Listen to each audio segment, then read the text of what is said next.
dan Allah jadikan kekayaannya di dalam hatinya, dan dunia akan datang kepada dia dalam keadaan menyerah dan hina.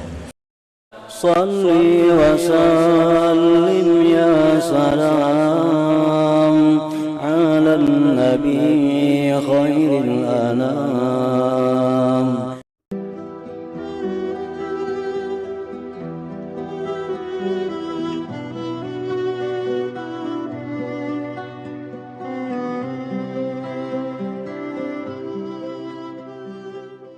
Wa qala an-nabi sallallahu alaihi wasallam, man kanat niyyatuhul akhirah jama'allahu syamlah wa ja'ala ghinahu fi qalbihi wa atathu dunya wa hiya ragimah, wa man kanat niyyatuhu fid dunya farraqallahu alaihi amrah wa ja'ala faqrahu baina 'ainaihi wa lam ya'tihi minad dunya illa ma kutiba lahu.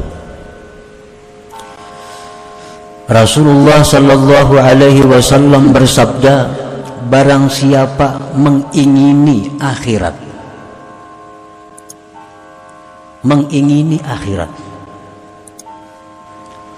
orang ini ingin menjadi hambanya Allah, orang ini ingin dapat keridhaan Allah, orang ini ingin masuk surga.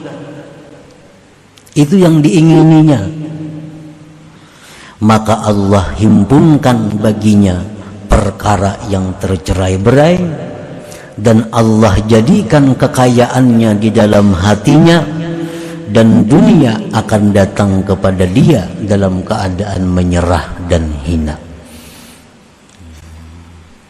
Orang yang hidupnya ini niatnya, keinginannya akhirat.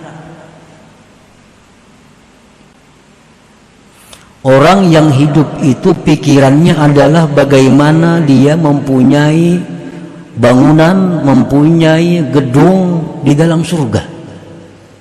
Ini pikirannya. Orang ini berpikir, berkeinginan bagaimana caranya supaya aku punya gedung yang megah tapi di surga. Nah, itu pikirannya. Nah, orang ini akan didukung oleh Allah. Segala urusan-urusan yang tercerai-berai menjadi satu, menjadi mudah. Dan hatinya dikayakan oleh Allah.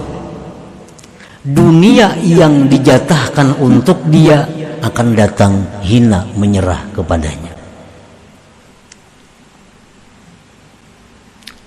Dan barang siapa keinginannya itu pada dunia, nah orang ini hendak berisi rumah nang megah nang mewah tapi di dunia, hendak berisi kendaraan nang baik nang mewah tapi di dunia, hendak mempunyai kebun ternak nang banyak tapi di dunia, farraqallahu alaihi amrah, Allah cerai-beraikan atasnya urusannya. Dan Allah jadikan kepakiran di hadapan matanya, dan tidak datang kepadanya dunia kecuali yang sudah ditetapkan baginya. Jadi artinya orang-orang yang mengingini duniawi ini akan selalu sibuk karena urusannya tercerai-berai, dan selalu merasa fakir, merasa kada cukup. Dan dunia yang diberikan Tuhan kepadanya kada berubah daripada apa yang ditetapkannya di dalam Lauhil Mahfuz di masa azali dahulu kala.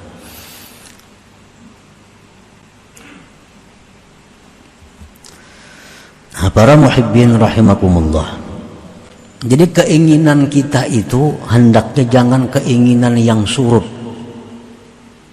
Jangan punya keinginan rendah. Kalau kita hendak kepingin punya gedung tapi di dunia, itu keinginan rendah.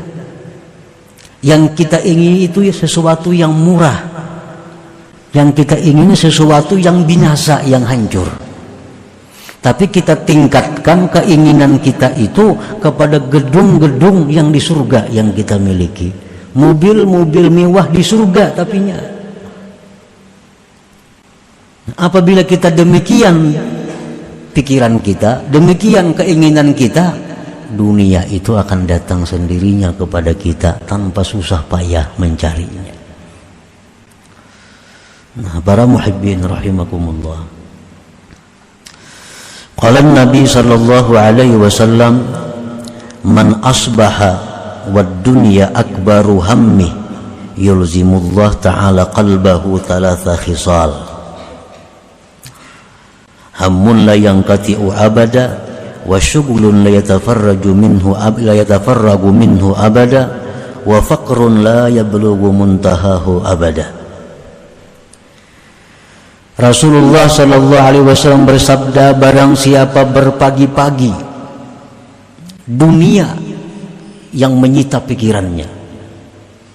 Artinya orang ini bangun guring, nah imbas sembahyang subuh, itu sudah memikirkan tentang urusan-urusan duniawi, urusan-urusan yang kada dibawa mati artinya. Maka orang seperti ini Allah lazimkan di hatinya 3 perkara. 1, hammun la yanqati'u abada, kerisauan yang tidak putus selamanya. Yang kedua, kesibukan yang tidak pernah lapang dia daripadanya. Yang ketiga, kepakiran yang tidak ada ujung baginya selamanya. Nah, para muhibbin rahimakumullah.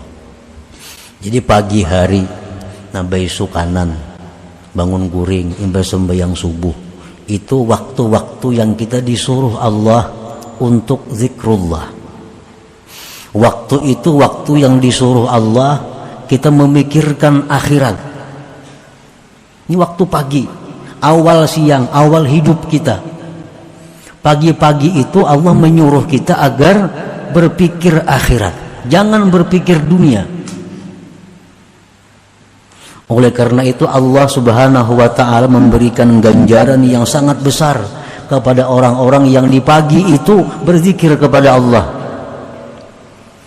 Man shallal fajra fi jama'atin thumma qa'ada yadhkurullaha ta'ala hatta tatlu'a asy-syams thumma shalla rak'atain kanat lahu ka ajri hajjatin wa umratin tammatin. Biar Nabi.